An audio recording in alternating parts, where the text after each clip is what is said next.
What's up mga idol? Ito po ang ating update sa inyo. Nandito po tayo sa ating kaibigan na dealer dyan po sa Suzuki Guanzon, Mangaldan, Pangasinan. At ito po yung kanilang contact number 0917-818-7694. Yan po mga idols, Suzuki Burgman Street. Ito po ang ating update sa inyo at ang ating feature dahil last month po, ang ating pong in-update sa inyo before ay meron na pong bagong color version para sa ating Suzuki Burgman Street 125 with a price of 78,900 SRP po yan. At kung installment naman, pwede kayo mag-prepare ng 8,300 minimum down payment. 1 year, 8,010, 2 years, 4,900, 3 years, 3,986. May rebate po kayong 200 pag maaga po kayo magbayad niyan. At itong ating 2022 update, meron po tayong mga comment na talagang ito po, si Sir Alan, sabi niya, ito po ba ay meron ng parehong 12-inch na tire sa likuran? Or ito na po ba yung merong connectivity na parang Rider Connect para sa ating application?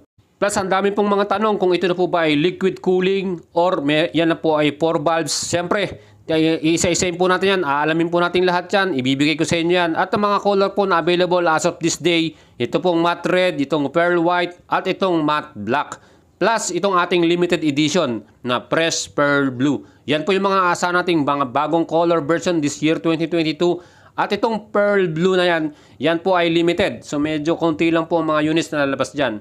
So ito sa ating matte red na to, grabe no? Para sa akin, okay na po ang kanyang itsura. At yung kanyang color combination, matte red with black combination, aba maganda po ang kanyang itsura talaga. Sa personal po, talagang maporma, maganda po yung kanyang design at of course, talagang sophisticated po at very practical tong ating maxi scooter na to na Burgman Street 125 na yan mga idols.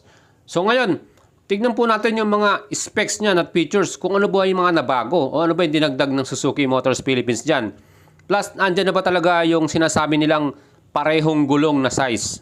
Ngayon mga idol, samahan nyo po ako at iisa-isahin po natin yan para malaman nyo po bago kayo bumili nitong mga bagong color version na to na Burgman Street, alam nyo na.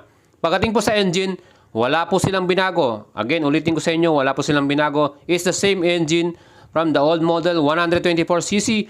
Air-cooled pa din po ito with a 4-stroke, 1-cylinder, fuel injection from Suzuki. 2 valves lang po ito. At syempre pwede nyo i-start via electric at kick. Ngayon po, ang ating average top speed ito, 95 km per hour. So pagdating sa maximum power, tingnan natin, yan po ay 8.7 HP. Maximum torque, 10 Nm naman po. At pagdating naman po sa mileage, fuel consumption itong ating Burgman Street, 53 km per liter. Wow, grabe. Super tipid po sa gas. At syempre, ngayon, alam naman po natin lahat, dire-diretso po ang pagtaas ng gasolina. Napakamahal na po ng gasolina natin. Kung saan po, ang average price na po ngayon ng ating mga fuel price, nasa 80 plus na pesos sa 1 litro.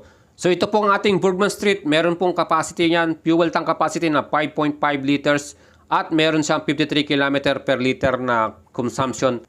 Nasa 250 km na po ang mararating natin bago natin maubos tong 5.5 liters na yan.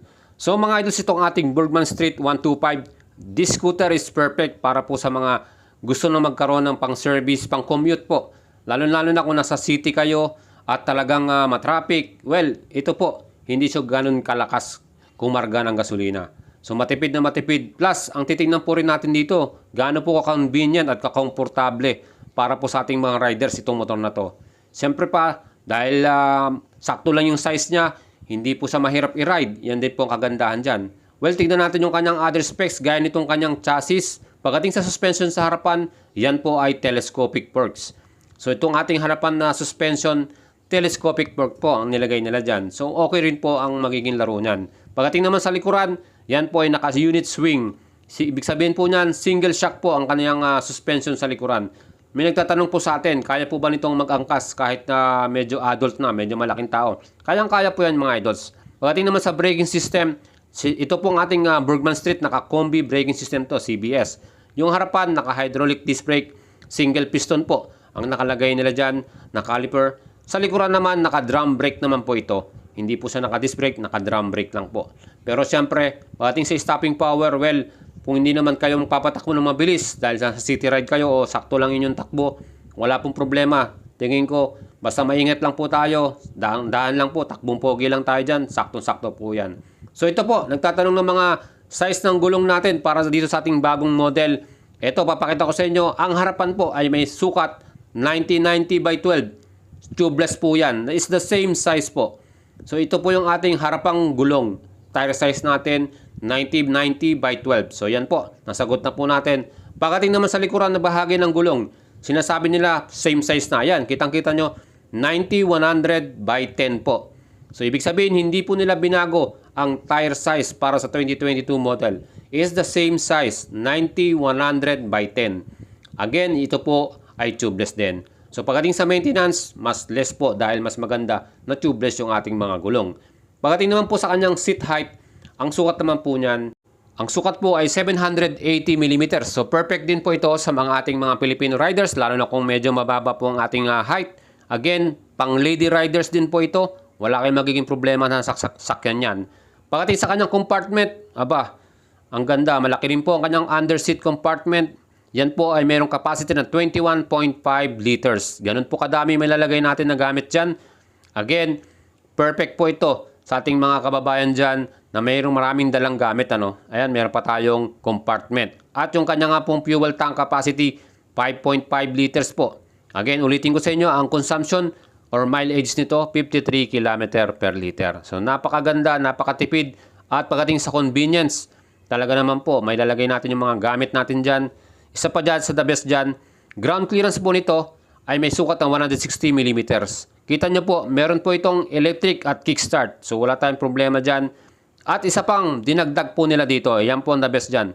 Yan po ang ating side stand ay nilagyan na po ng kill switch. Ano pong magiging advantage nito? Pagdating sa safety, pag naka-side stand tayo, hindi po natin mapapaandar ang ating engine. Automatic po yan na mamamatay po yan pag oras na binaba nyo yung side stand nyo dyan. So that's a good safety features po na dinagdag ng Suzuki Motors Philippines. So very good dyan. Additional po sa atin yan at perfect po ito. Pagdating sa windshield, kita naman po ninyo, same pa rin yung design yan.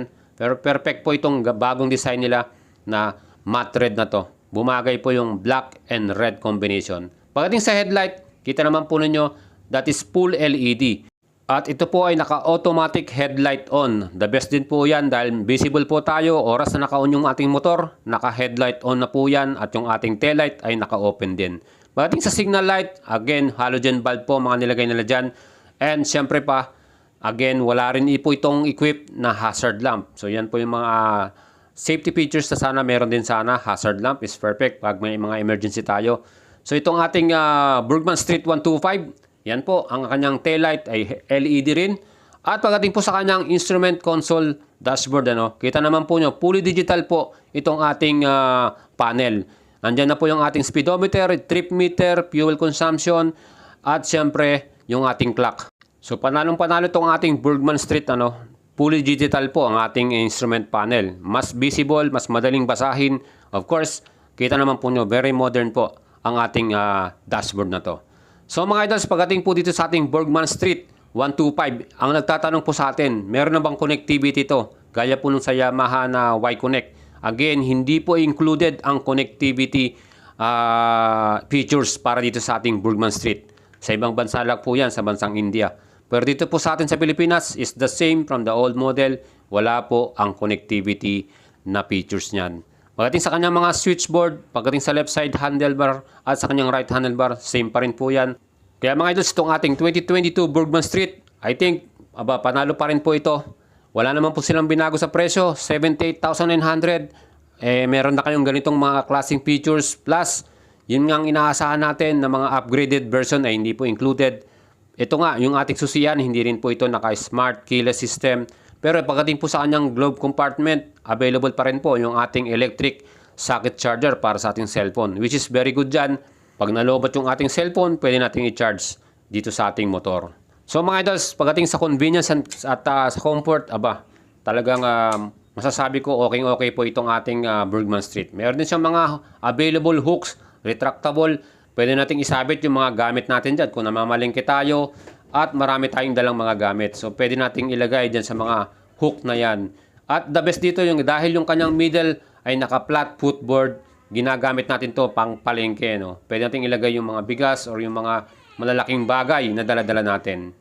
At ang total weight pala ng ating Suzuki Bergman Street ay may timbang na 110 kilograms. So dito sa timbang pa lang niya, again, masasabi ko, perfect talaga to sa mga Filipina riders o sa mga riders natin na mga babae dyan. Wala kayong magiging problema na gamitin ito. So yun po mga idols ang ating feature para sa inyo. Suzuki Burgman Street 125 2022 new updated color at meron na ring bagong side stand switch para sa ating safety. So mga idols, kung gusto nyo pong bumili niyan, again, I am inviting you na pumunta po rito sa ating kaibigan na dealer dyan po sa Guanzon, Mangaldan, Pangasinan. At available po itong mga color, red na yan, matte red, yung kanyang pearl white, at yung mga black color na yan. Meron pa po sila yung isa pang color na color gray kung gusto nyo po yung ganyong kulay. So mga idols, ang ganda po at ang forma nitong ating bagong matte red na to. Kursunada ba niyo? Again, presyo niyan 78,900. Kung gusto niyo ng installment, tumawag lang po kayo dyan po sa ating nilagay na cellphone number. At of course, available po ang mga kulay na gusto nyo dito. Yung ating per fresh blue, ayan po yung ihintayin natin. Wala pa pong available na unit na blue. So kung gusto nyo pong magkaroon din yan, magpa-reserve na po kayo sa kanila dahil paparating na po ang color blue na yan. Again mga idols, kung nagustuhan nyo po yung ating feature for today, huwag nyo pong kalimutang isubscribe ang ating YouTube channel, Boyet Salabarria po. Pakipindot po yung namumulang subscription button natin at idami nyo po yung notification bell dahil ang dami pa po nating mga update sa inyo, mga legit po na update, hindi po mga clickbait yan. Sure na sure po ang ating mga binibigay sa inyong mga vlog at mga update para po sa mga upcoming motorcycle dito po sa Pilipinas. Kaya tumutok lang po kayo dahil marami pa pong darating na bagong model at motor dito po sa ating kaibigan na dealer at sa Suzuki Motors Philippines. Hihintayin po natin yung mga motor ninyong bago dyan. Ride safe po sa lahat at shoutout po sa ating mga idols dyan.